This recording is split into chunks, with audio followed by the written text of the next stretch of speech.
Hi, everyone, and welcome to The X, a podcast about how experience shapes everything from products to services to entire businesses.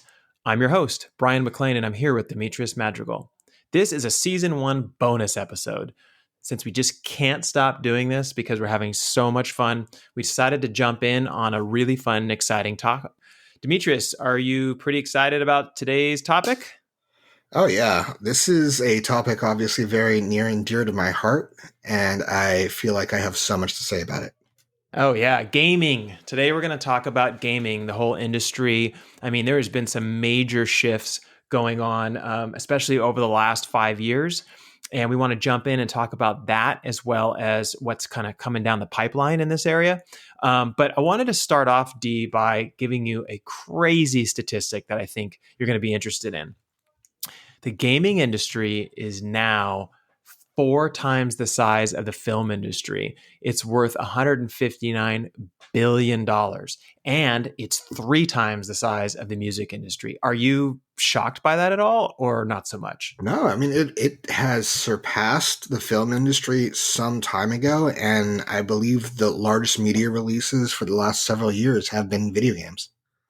Yeah, and they're just, when you play a game, you're so immersed in it, and you feel it's almost like seeing Jurassic Park for the first time. You know, we're at the edge of your seat, and you feel like you're part of it, and you're running away from the dinosaurs. I feel like every game I play now is like that. Like, I get so immersed in it that, like, when I'm done, I'm like, ooh, I have to like take a break before I go to bed or anything, because my mind is spinning, and I feel like I was just part of something really big. But like, I want to take a moment and talk about the psychology of this, because this is kind of our area, right? Is why do you think people love gaming so much from a behavioral standpoint? Well, I think you kind of touched on it. It's the interactive nature of it provides for an immersion that's just not possible with other mediums. It's kind of like when they added sound to film and all of a sudden there was this new dimension to it. There was a new dimension to the experience. Or when they added color later on. And now you have major directors doing entire seminars on color theory and color story and how to use color within their films. You kind of have that with interaction within gaming, and you see how people respond to it. You see some of the reactions to games like The Last of Us 2, Death Stranding, Red Dead Redemption. They're telling powerful, complex stories, and the people who are playing them, who get into it, they feel so invested in the characters because to some level, the character is them. Yeah, and it's all defined by story creation, right? I mean, like, if you look at gaming, like, you know, a long time ago when it first started, I think people were thinking about this, but it's not as dialed in as it is now, where you really are connected with the story, just like you would with a movie, where you have your, 5-act structure, and you have your character development, and you start to relate to characters and things like that. I mean, when do you think you first started really seeing like in-depth storytelling with gaming? I think one of the first ones that jumps to mind, and there's plenty of others, I'm sure, but one of the first ones that really jumps to mind is in the Final Fantasy series. And I think it's one of the reasons why they were kind of drove the market in by the middle of the 90s. When Final Fantasy VII came out, and there were Final Fantasy, I believe it was 6 and 4, which also came out in the US. Those were also very story driven, but 7, when it came out and you had the new full motion video and everything else that was associated with it, it really provided an example of a story driven experience that didn't really exist to that point. And Nintendo, for example, hasn't been as deep into story as some of the RPGs, some of the Final Fantasies, some of the other games that are out there. Even Resident Evil had some great stories to it. Mm-hmm. But they went from being almost entirely kind of gameplay based, which is also very, very important. And you have some great games that are out there that might be more social, that might be less story driven. But when that Final Fantasy kind of put that stake in the ground and said, these are some of the amazing stories that we can tell, it really kind of crafted the future for us. Yeah, and I know you've done a lot of research on the kind of the history of gaming, and you and I have had some pretty in-depth conversations about this. And actually, last year, I believe you were the one that introduced me to the Wondery podcast. I think that was doing like Nintendo versus Sony and things like that, where they got into that historical component and kind of like showed you how things got to where they are today. Do you think you could do like just a brief description or kind of like story timeline of where gaming started and then kind of where we are today? Sure. So, I mean, if you look back to the earliest days, you're looking at kind of the Nolan Bushnells and Atari and that kind of stuff. And you had Pong that came out, and everything was very US based at the time. And everything back then was very simple. You had Pong that was based on table tennis, and you had some other games that were like Breakout and Star Space Invaders and some other things that were very simple and hardware based, very much based on purpose built hardware, especially in the arcades. And then the bottom kind of fell out on gaming, on the gaming market in the mid 80s. And at that point in time, everybody in the US was kind of getting out of it. And Nintendo stepped in and said, we think we can do something here. And they released the Nintendo Entertainment System, and they kind of used an interesting trick in order to get it treated as a toy rather than as a video game, because the Mm-hmm. retailers weren't stocking video games. And for a period of about 20 years or so, most of the gaming influence was seeded from the US and Europe to Japan. And one of the interesting things there is that because Japan has this rich tradition in manga and anime and that form of storytelling, that to some extent got distilled into the video game experience and really pushed storytelling within that based on kind of like mirroring those very inexpensive forms of entertainment. And from there, it started to expand back into the US. And we had companies like Blizzard and other smaller companies become large companies. And then they started getting consolidated by the big monsters with the EA and Activision. Where we're kind of at now is something that is very similar to the movie industry, where you have these big studios putting out multi-million-dollar AAA titles, but you also have a thriving kind of indie ecosystem putting out very interesting and compelling indie games that are taking a different approach and providing kind of innovation within that area. Yeah, and we kind of saw the same thing with the arcades as well. Remember, there was like in the arcade, you would go and meet up with all your friends and bring a whole bunch of quarters, and you're going to go play these games. There was your kind of standard games, your Pac-Mans, things like that, that kind of were anchors, right? And they drove people in. But then there was also an indie movement there, and a lot of smaller games started to emerge in that space. But one of the things that's really interesting to me, and I wanted to talk to you about this, was like when I think of kind of the behavior of gaming, I think of what happened in the arcade versus what happened in your home as console systems started to come out and what's actually happening right now. So when it came to arcades, one of the things that was really exciting and a lot of fun was that you would meet up with all your friends and you'd be in this very amazing social environment. People would be standing in line, putting their quarters on the machine, waiting to play. The games didn't last very long. They did have a story to them, but not obviously this in-depth story that we're talking about that's very similar to like the movie industry. And it was a really fun time when that was happening. And then when consoles came out, all your friends started flooding to each other's houses, right? And we would sit around on the Nintendo and we'd be playing Legends of Zelda or something like that. And everyone was trying to pass the levels. And you started to get to the point where games were saved, right? And you can, start in one location and then pick up in that same location the next time you came to play. And it extended the experience in a completely different way. Then you move on to PC gaming, right? And friends are playing kind of like with each other, but you started doing LAN parties and things, and people were playing from a distance with one another. Now, if you look at the consoles that exist, like we have a Nintendo Switch here and we really love playing as a family. But one of the most exciting times with a Nintendo Switch is when I'm connecting with friends that live in different cities and countries and locations, and we're all playing a game together, like racing on Super Mario Kart 8 or something like that. Do you feel as we're starting to get to this point where we're playing games with people in different locations and we're no longer in the room together, that something's getting lost there? Or do you think it's becoming like more engaging and more exciting because we're expanding our basically our network of people to engage with? Well, I think that I don't know that there's anything being lost because it's not like they're taking away going to the park and go and playing basketball, right? That's still out there. There's still an option for you to have, and you can go out there and do it. During this pandemic, when those options feel less available, it's a great alternative, especially because it shrinks the distance between people who are separated. Like one of my best friends, I live in Northern California.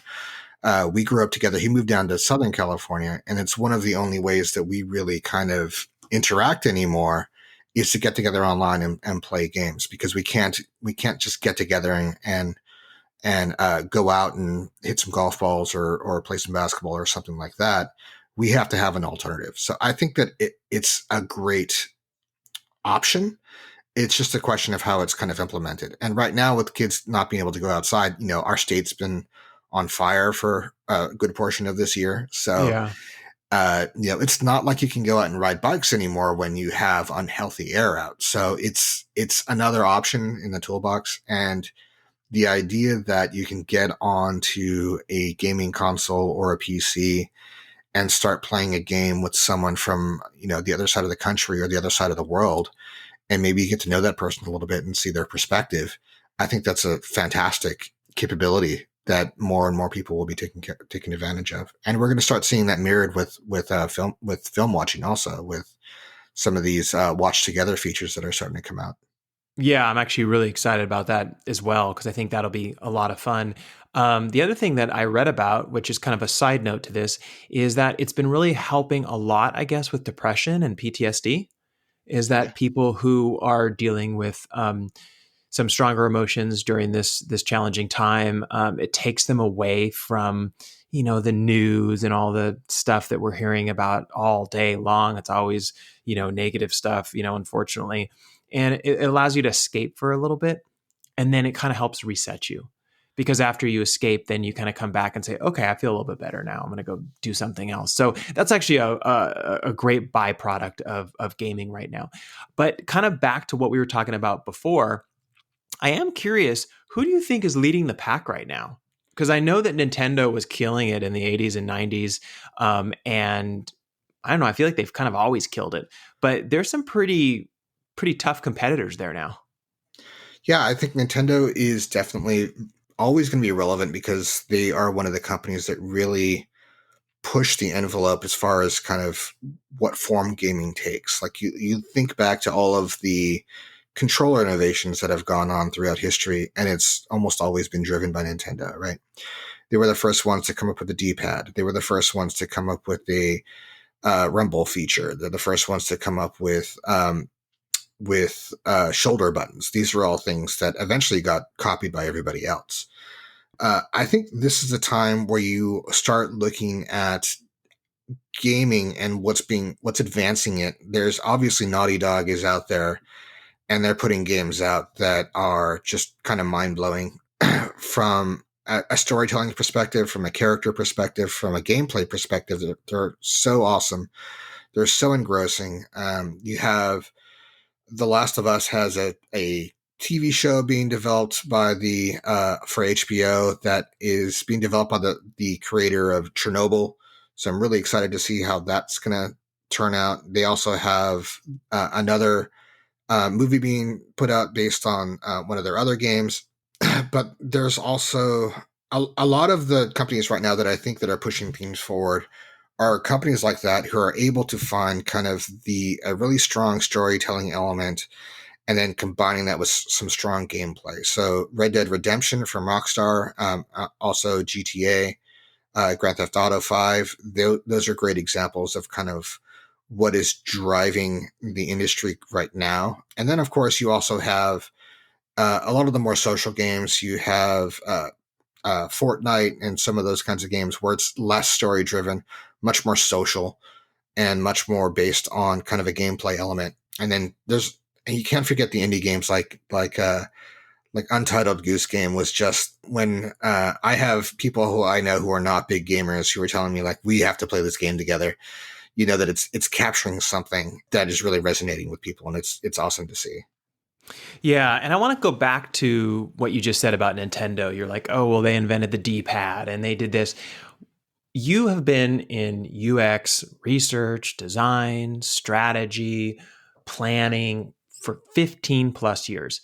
Why do you think that Nintendo always seems to be the innovator that kind of hits a home run when it comes to their thinking of both the physical aspects, like the controllers, but also gameplay?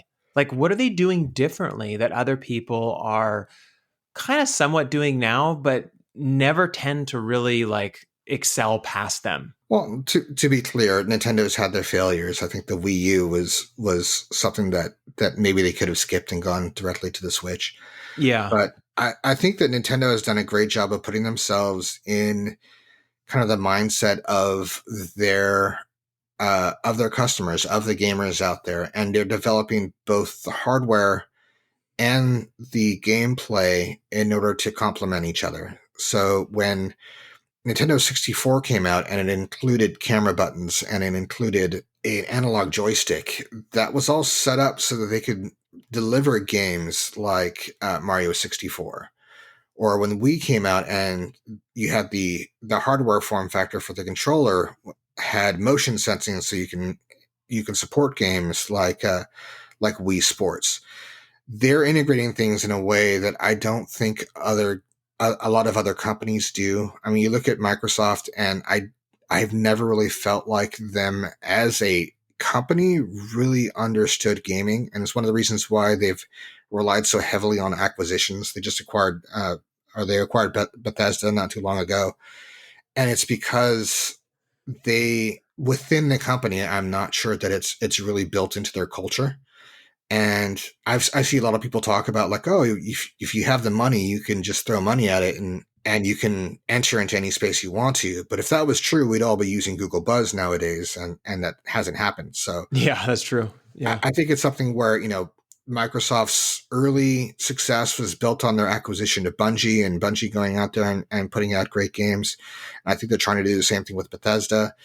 But and Sony to that similar extent has put out some good games through their own internal studios, but most of their big stuff has come from companies like Square or Rockstar or some of their partners. And Nintendo is one of the few hardware developers that is also a top level game company. Yeah. And I look at it and I go, wait a minute here. Like, big tech is really trying to get in on this gaming space, but yet they do okay, but they don't necessarily kind of, I don't know, hit the home runs that like Nintendo has been hitting basically for a really long time. I guess maybe minus the Wii U, possibly. And I'm curious, like, do games and stories drive adoption, or is it like the complete package? So, for example, right, if you develop an absolutely stunning, amazing, very sticky game that everybody loves, but you put it on the wrong platform, are you going to see a failure, or are you going to see a rapid adoption of the new platform? It can go either way. So this is one of the reasons why people really are kind of focused a little bit on franchise in order to kind of drive adoption, especially for a platform. So when the original PlayStation scored Final Fantasy, that was a huge win, and that really partially drove that console to success. But sometimes also you have great properties that get overlooked because they're not on the right console when they're released. So was it I'm forgetting the name. I think it was Perfect Darkness or Eternal Darkness. There was a game developed by Rare that was on the N64 at a time when the N64 wasn't the leader in the gaming market. And it was a fantastic game that kind of went under the radar because it wasn't on the right console. And it was released later in the development life of the console, so it was, PlayStation One at 100 million units sold, and the N64 had far fewer than that. So it sometimes you can have some new IP, some really great games that get overlooked because they don't have the install base out there in order to give them a chance. Well, I think that's a perfect transition then to talk about what everyone wants to do in the future, getting rid of the console. So it looks like right now everyone is investing into cloud gaming, right? You Yep. have Google Stadia, Amazon Luna, Microsoft Project X Cloud. Like everyone is pushing to this point where you can just buy an account, log in, download any game you want, and play it basically streaming without having a console. What do you think about this concept? I think the concept is absolutely the future. I think that you think back to the history of gaming and how much we've been locked into these kind of hardware determined spaces where if you made the wrong choice early on, if you didn't have enough money to buy every console and you made the wrong choice early in the console life cycle, if you bought an Xbox One instead of a PS4 because you thought it was going to be this generation was totally going to be about Xbox, Yeah. you missed out on so many games just because you made the wrong choice early on. And some people I've known have been able to, buy that extra console or sell that Xbox and get that PS4. But it's been a little ridiculous that you're in a position where there's a $60 game out there that you're totally willing to buy, but you're not willing to spend the $300 or $400 entry fee in order to get access to be able to buy that game. So getting to the point where we can be a little bit more hardware agnostic towards the game experience, that I think provides so much value to the user experience that it's at some point going to have to happen. Um, Okay. and I don't know that there's a lot of people who are in the position to understand where this is going to take us, but it's to the point where if I want to play that game on a specific piece of hardware, if I decide I'm in a hotel room and I have my laptop and I want to play it on that, then I can. And then I can put it away and pull out my phone and play it on that. And when I get home, I can sit in front of my TV and use a PlayStation console in order to use it. Like if we have these services, this cloud gaming service on all platforms, if there was, for example, a Stadia app that is on a Nintendo Switch, where some of that processing power is handled server side or through a cloud, then all of a sudden I don't have to worry about the hardware limitations of the Nintendo Switch because it's a less powerful console.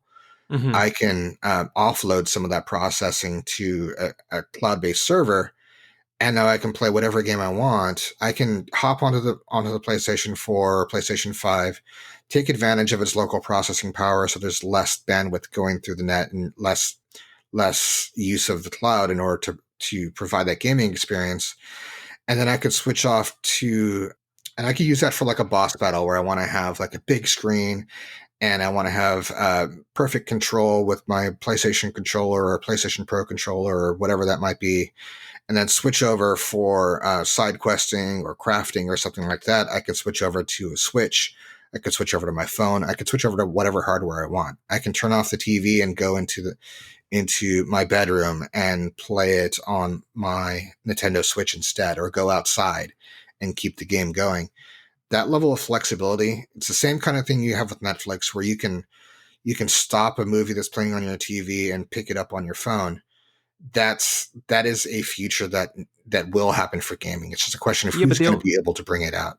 but the only difference here is that like now we're talking about a little bit of a hardware issue, right? From a UX perspective, right? So like if I'm playing a very particular game that I really like on Stadia and it's using their controller, for example, and then I switch over and want to play something on Luna, now I have to have their controller, or are we going to start going into universal controllers? I mean, because we know the success of some games is based on the development of these amazing controllers like the D-pad and things like that. So how do you work that out? I mean, I just have to own a different controller for every different platform that I Well, I think sign up no, I for. think it's going to be kind of you pick what controller you want to use, and there's already precedent for this. You can take your PlayStation controller because it's Bluetooth, and you can connect it to your laptop or your desktop and use that controller in order to play a PC game on Steam.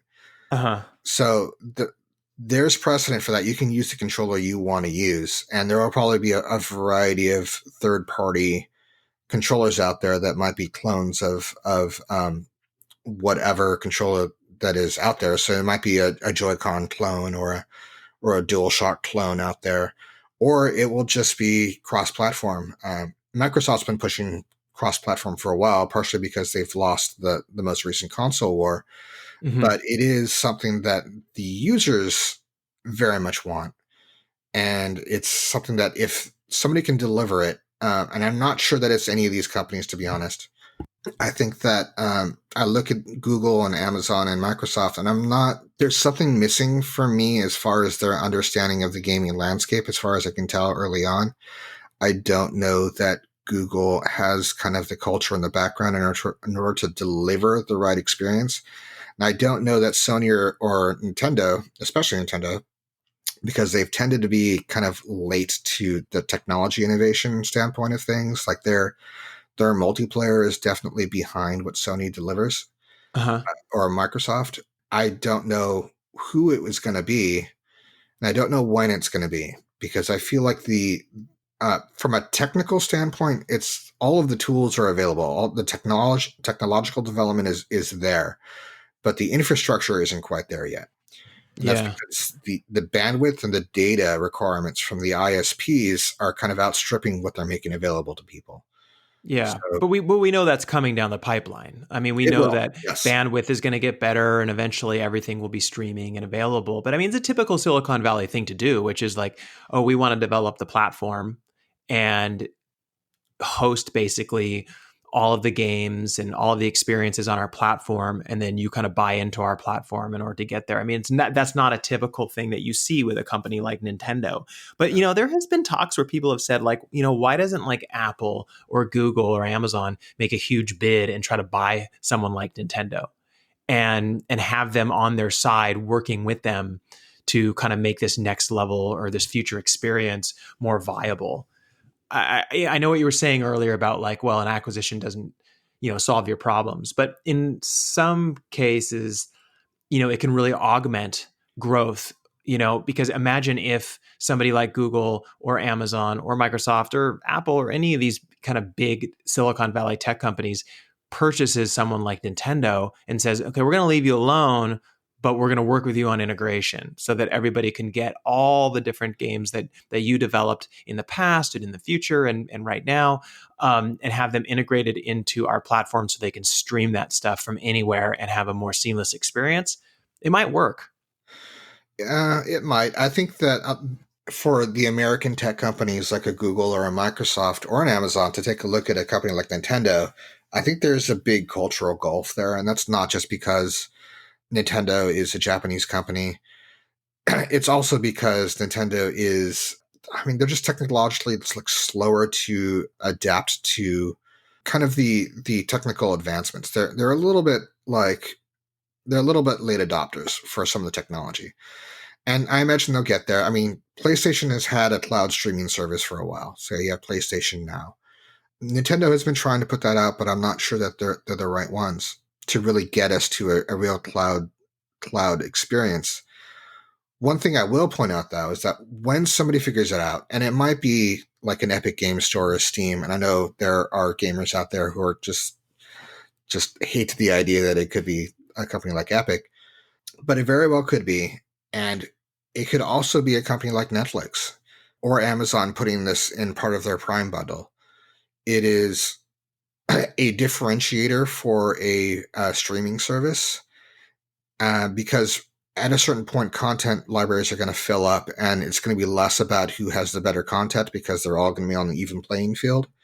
And it's going to be more about what are the different features that are available. And if Disney Plus and Netflix and Amazon look at the gaming market and say, this is way bigger than streaming market, and we're putting so much money into developing content for streaming, let's start licensing some video gaming assets and put those next to our video streaming assets, then that kind of changes the entire experience. Yeah, and also, let's be real, right? Like the average gamer has changed, right? And so it used to be just only young people played games, and now, you're looking at a pretty wide variety of customers, right? You're looking at, I think the average age now is mid 30s, and there's a lot of parents. I heard that baby boomers, as they're retiring, are starting to play games. So whoever is the person who's going to develop these games, host the platforms, all that kind of stuff, they not only have to think about the core user, right? Like someone in their, let's say, 30s, but they got to think about the younger user, the older user. Like those are three different types of experiences. So when you're talking about different controllers, different ways to sign on and get into your games, all that kind of stuff, you have to work out the user experience for all of them. Yeah. And the person who's going to basically like hit a home run in that area is someone who's willing to make the investment into really understanding all of those segments and then properly integrating everything so that everyone can play and basically the Netflix model, right? Yeah. Anyone can log into Netflix and watch a movie, right? It should be that simple. And once you remove that $300-400 or more barrier to entry of either buying a gaming PC or a high end gaming console, and a lot of the processing can happen on some cloud server somewhere, that opens things up even further. So now, if there's an amazing game like Cyberpunk 2077, and I'm telling, my brother-in-law, you need to play this game, he doesn't have to go out and buy a $400 console in order to try that game out. He can just sign up for a service, get it delivered to him like Netflix. It's kind of like when a VCR is dropped in price from hundreds of dollars to like a $50 product. It really opens up the entire market. Absolutely. And also there's this secondary market that's emerging that, we should talk about as well, which is the media related to these games and also things like esports and the new streamers and, this whole like watching gameplay, right? Like we're familiar with this, but when I talk to my parents, for example, about it, and I'm like, oh yeah, there's people that love to just go online and watch other people play games all day long, right? These adjunct areas are rapidly growing, especially esports. Like, where do you see these areas kind of playing into some of these bigger decisions when it comes to cloud gaming as well? Well, I think that one of the biggest things to take out of both streamers and esports, and a lot of the media around it, is this is where a lot of the advertising and marketing industry is going to need to go in the future. And that's because the younger generation has gotten very inured and very savvy when it comes to traditional advertising. And I'm now putting in normal web advertising into that model now, because it's web advertising's been around for decades now. What you see now is sponsored influencers being the primary way that people reach their audience, especially for gaming industries, because that's the demographic. So that, I think that advertising dollars, those marketing dollars are really going to push that area. And it's better, I think, for the consumer. It's better for the user because they are now seeing those products or whatever's being marketed to them through a medium that is a little bit more thoughtful, I think, than just old school, like TV advertising, for example, where it's just like, hey, buy a Coke. Now it's like, all right, well, get a net doom, and here's the reason why. And you're listening to somebody who's really evaluated it, has made a decision as an influencer, which companies they want to stand with. And it's an evolving model, and will probably continue to change beyond that. Well, yeah, I mean, I could see these two areas or three areas kind of sitting on inside of one another, right? So, like for example, like you go on and you're like, okay, I want to stream this game today, right? And right next to the play button of playing that game, you also have the live feed from a major event going on related to that game. Or you might have the most popular streamers that are playing that game right now, and you can also watch those videos. Like I could see them lumping all this stuff together in order to tell more in-depth stories and kind of get you more like sunk in and connected to basically these games. Because right now, for example, if I go and play, let's say, Super Mario Odyssey, right? When I bring up Odyssey doesn't say, hey, click right here if you want to watch someone else play it, or click right here if you want to watch this kind of esports competition of Odyssey, right? No, you have to go to a completely different platform in order to do that. And so it's not all kind of tied in. And I feel like when we get into the cloud gaming, like we're talking about, you can do more of that, right? You can kind of immerse them into a more complete experience. Yeah, and some of the other consoles have already started to do that. There's on the latest DualShock controller from Sony, there's a social button where you can launch a platform or a portal, I should say, to post some of your gaming clips or your screenshots to social feeds. I don't think it's very elegant or seamless just yet, but it's going to continue to develop and kind of advance. And there's a lot of young people out there who are looking at streaming and esports as a potential career future for them. And it's a legitimate future. Some of these people are making, millions of dollars. Quite a few of them are sponsored. A lot of them have very close relationships with the game developers.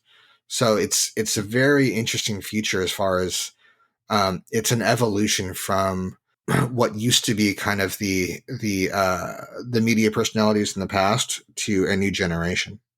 Yeah, and I want to talk about a couple of other things here that have come up during our conversations about gaming. I know we could probably talk for hours about this stuff, but something that kind of shocked me was about let's say 5, maybe 8 years ago, there was a big conversation about mobile gaming. Everyone was like, "It's everything. Like consoles are going to die, and everyone's just going to want to play games on their phone, and that's it. And this is the future, and this is the big billion-dollar industry." It didn't really work out that way. So why not? Yeah. Well, I mean, mobile games are still very relevant. They're still bringing a lot of money. You have a lot of the big game developers are now releasing, mobile offerings. I think to some extent, there was a different perspective that went into developing mobile games, where because people weren't paying up front, it set up an economic incentive for them to figure out another way to profit off them. And then we ended up with microtransactions, and the entire mobile gaming landscape is dominated by microtransactions, where your entire purpose for getting the game going is less to entertain from a kind of a developer standpoint. It seems like it's less about entertaining and it's more about creating a experience driven on getting somebody to make a small purchase in order to unlock an element of the game. And there was a lot of excitement early on, and then people started to realize all of these games are set up to frustrate me so that I will pay $3 in order to remove that frustration. Like so many of them are just waiting games, and you pay a few bucks in order to get over the waiting. Or so many of them are what's called pay to win, where you have to pay a certain amount in order to be competitive within a multiplayer game. And it's turned a lot of people off. Like especially a lot of experienced gamers have said, this is just not a great experience. I'd rather just pay, $15 up front, $10 up front for a port of a classic game like, Dragon Warrior 1 or Final Fantasy 1 or an old Super Mario game or something like that, rather than get into this transactional game experience that feels like it's designed to kind of rip me off. Yeah, I've actually had a couple of bad experiences with that because our son was playing a game that was on an iPad at my parents' house, and before we knew it, he had like racked up a pretty significant bill because I didn't realize that every time he was kind of adding these new features or whatever to this little game that he was playing with for only an hour or something like that, it was basically charging it to my mom's account, and so I had to go and get it reversed and all that kind of stuff because, that's not fair. Like, for my mom, she didn't know that that was going on. And it should be really like, I don't know, like controlled. I feel like I'd rather pay up front. Like if I was going to pay for a game, if they said this game costs $15, this mobile game, but you could do everything and you don't have to, buy anything to win. It was just like you play to win. I would more likely do that than pay 10 cents here, a dollar here, $2 here for added features and things like that. It just doesn't feel right for some reason. Yeah. Well, I think, the unfortunate thing is now microtransactions have really gotten into kind of other areas of gaming. It's been financially very successful for mobile game developers. Like you've had the Candy Crush people and I believe that's King and various other people. They made quite a bit of money on this. So now it's seeped into other areas of gaming where if you're playing Madden, you might pay to get access to some special character. If you're playing Call of Duty, people would pay in order to get access to a new kind of gun. And it's created a backlash among the gaming community. sometimes that's unfair, but in this case, it definitely seems pretty fair that I shouldn't have to pay a bunch of microtransactions in order to get a complete gaming experience. And one of the things that people liked about Fortnite when it came out is it was a free game that people were able to go on, and there was a bunch of microtransactions, but none of the microtransactions were really related to gameplay. You get the full gaming experience from just playing the game, and the microtransactions, the little purchases you made, were completely cosmetic. So you can get new costumes or new dances and things like that, but it's not changing your actual game experience. And I haven't kept up with it. I don't know if that's changed, if now it has kind of turned into more of a pay to win kind of experience. But when that came out and it made so much money, it was a call for a lot of people to say, look, if you do it like this, you can make a lot of money. But I don't know. It doesn't seem like other people have kind of picked that up and followed it. Yeah, yeah. No, that's very true. So the final thing I want to talk about today on gaming is VR. So Facebook has doubled down basically on their VR investment, and as you can tell from all the articles out there, that they're really kind of pushing it. It's interesting. So I've tried VR many times, and the experiences that seem to be very effective are the ones that are kind of like at the mall, where you kind of go Mhm. in and you wait, and everybody gets their VR headset on, and then you play a game together and things like that. But I just feel like the feedback that I've gotten from a lot of my friends that game is like they just don't really want to have this thing on their face the whole time. Yeah. And although it's really cool and it's getting better and better and it's pretty amazing what you can do on it, the experience of pulling something over your face and it's kind of hot and sweaty and also kind of cutting yourself off to the world, so you have to be kind of in a comfortable environment where you're okay with doing that. It doesn't really land home, for me the same way that, normal gaming does. How do you feel about it? Well, I think that VR has a chance. I don't think it's a no-brainer. I don't think it's something that will definitely hit. I think it has a chance, but the hardware isn't there yet. Like you're pointing out, it's still a little too heavy. It's still a little too big, and you do get sweaty. If you get motion sickness, you're gonna get motion sick, and that might not always be fixed for everybody. So that might always be the case. If you're gonna get motion sick, there's not a lot they can do. They can get the lag down as much as they can, but it's still going to be an issue. I could see them getting to a really lightweight headset and improved controls over time. But I sometimes I look at it and I think to myself, is there an uncanny valley when it comes to immersion? Like, is there a certain point where I don't want to be that immersed? I don't know the answer to that. That's something we're going to figure out over time. I've heard some people playing some really interesting games. Like there was a VR Resident Evil that people said was just absolutely amazing.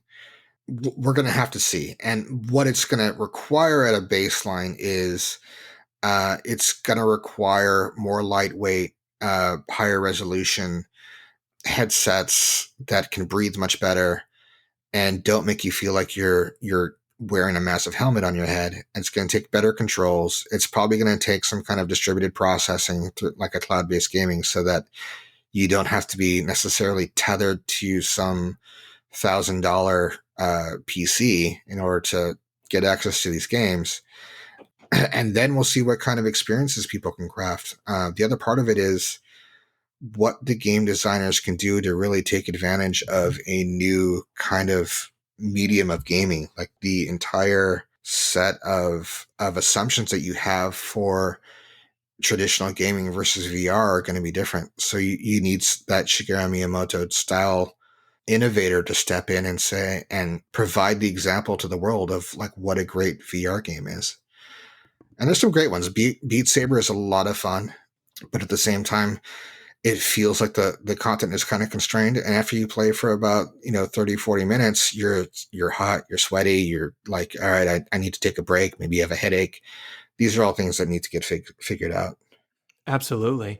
So we talked about a lot today. So we talked about VR and we talked about cloud gaming, traditional gaming, console gaming. Let's talk about our predictions for the future. So I always ask you this, and I love love it when you and I get to do this together, is if you were going to invest your money into one or two companies that you think are going to be kind of leading the pack when it comes to gaming in the future, where are you going to put your money? Oh man. Okay. Well, from an investment standpoint, this is a tough one. Oh man, people are going to groan, but if I was looking for a company that had a lot of growth potential, I'm afraid I have to say the Epic Games. Okay, Um, why is that? because I think they're a little bit at the intersection of a business capability, gaming culture, and the technical capability to continue to take over the gaming distribution center. So the Fortnites of the world, those kinds of games are increasingly going to be filtered through Epic Games, and it is within the industry. It's an issue. They're certainly not a perfect company, and they have this big fight with Apple looming. I think they're going to do reasonably well within that fight. There's going to be some kind of compromise within that, and then we're going to see where they go from there. But they could very easily turn into uh, a bit of an evil empire within the gaming industry. Hmm. But they also have access to a lot of content, a lot of high end IP. They provide a high quality distribution model that is pretty reliable, and I think that they could be the kind of company that maybe they get acquired by Apple at some point, or some other company that's looking at establishing this kind of hardware agnostic future. I'm going to volunteer another prediction that I think is a little bit more interesting. I think that this coming console generation might be the last console generation. Ooh, okay. I think that after this this new round of consoles that are coming out, so they're built to be between 5 and 10 years of lifespan. By the end of that 5 to 10 years, I think we might all be looking at distributed cloud processing in order to provide a gaming experience. So you don't have to buy a console anymore. You don't have to invest the money into a gaming PC. You have your service. You might be able to use some old consoles in order to pick up some of the slack on the processing power. But other than that, hardware is less about a content library, and the hardware is more about just what ergonomic experience it's providing to you. It's will be more like a Netflix model, I think, in the future. Yeah. I have an interesting prediction. So I actually think that it's going to kind of be carved out a little bit. I think that Amazon might be the winner and the leader when it comes to being the central repository for gaming. I think that they have done a pretty good job with Twitch, and I think being able to integrate their Prime membership with Twitch and also this central gaming platform where you say, "Hey, you have a Prime membership. Here's all these games you get to play," and they will partner really well with a lot of the game developers. I think Nintendo is going to be kind of still going to be leading 10 years from now. I think that they just understand how to make games that families and kids and a lot of people love across the age ranges. And also, I think that Apple is going to try in this area and might succeed, but I think they'll succeed a little bit more on the mobile side than anything else. And I also wouldn't be shocked, and you and I have not talked about this one. I wouldn't be shocked if Netflix got into this. Yeah, I agree. I think Amazon absolutely has all of the tools. What I what's holding me back on Amazon is I feel like they have so much going on, and Twitch feels like such a kind of an outlier within their product offering. I mean, they have AWS, they have Twitch, they have a lot of everything that they need in order to provide. They have all the tools in place. It's just their primary focus seems to be on AWS and groceries really right now, and they're trying to own that space. And to some extent, voice. There's you people talk about walking and chewing gum. They're walking and chewing gum and juggling and doing a dance all at the same time already, and having another thing on their plate just seems like so much. Otherwise, I would say they're the odds-on favorite. Uh, Yeah. When it comes to Apple, I've never felt like Apple really understood gaming. They've always been the kind of company where if you, I know people who are hardcore gamers who are big Apple people, they have to own separate PCs in order to do any kind of computer gaming because Apple's just not super well set up for it. And it's one of the solutions has been this distributed cloud gaming like a Stadia in order to be able to enable gaming on a Mac. But for the longest time, it's just there has not been a huge gaming component on Macs. Yeah, And I've heard, from what I understand, the Apple Arcade has not been. It's been okay, but I haven't heard anybody say that they love it. So yeah, we'll have to see where it comes with that. But Netflix or even potentially Disney at some point, maybe stepping in and kind of these streamers stepping in and providing this kind of gaming streaming service alongside their other streaming content services. That is something that they might try and fail, but I expect them to try. yeah, absolutely. Well, I think that's a wrap for today. I want to thank everyone for listening in on our bonus episode. We may or may not drop another one before the end of the year. Season 2 will kick off in the beginning of 2021. So I hope everyone continues to listen. We've been having a huge boost in the number of listeners, and we've been really, really excited about it. So we're going to continue doing this. We're having a lot of fun with it. And thank you all for listening again.